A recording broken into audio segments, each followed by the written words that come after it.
Have you ever read a good book and found yourself skipping to the end instead of just reading it from front to back? In a way, that's what we have done here, largely because of how revealing chapter 5 is as it relates to who Jesus is. In fact, I learned so much from First John 5 that I decided to do the entire book in the exact same way from the beginning. First John 1 1. That which was from the beginning, which we have heard, which we have seen with our eyes, which we have looked upon, and our hands have handled of the word of life. Let's get started. The obvious question is what beginning?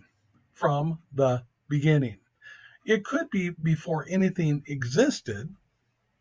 Genesis 1 1. In the beginning, God created the heaven and the earth, or the beginning of creation. John 1 1.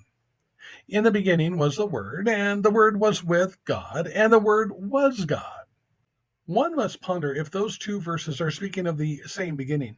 Fortunately, such is not the case with 1 John 1 1, which we have heard.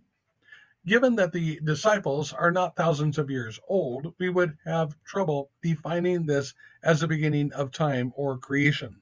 Those stories passed down from previous generations could be possible, which we have seen with our eyes. This suggests that there is indeed more than one beginning. Turning to Bible Gateway, we find 17 KJV verses that include the words in the beginning, and 38 for from the beginning, giving us a total of 55 related verses. Using in, we find 17 references largely slanted to the Old Testament, with 13 references leaving 4 in the New Testament. Things are much more balanced with the word from that has 38 related verses. In the Old Testament, there are 15, and New Testament has 23. Given that 1 John 1 1 is referring to a vastly different beginning than Genesis 1 1 or even John 1 1, it is clear that not all beginnings are the same beginning. Therefore, more study on what in or from the beginning means would be well advised. What we know as we finish 1 John 1 1 is this, which we have looked upon. How is it possible to separate the words seen and looked?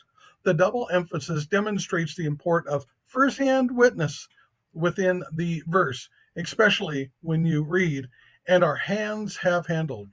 As we include hands, things get beautifully personal. Of the word of life. Who this word of life is seems to be an extremely important aspect of the book of First John.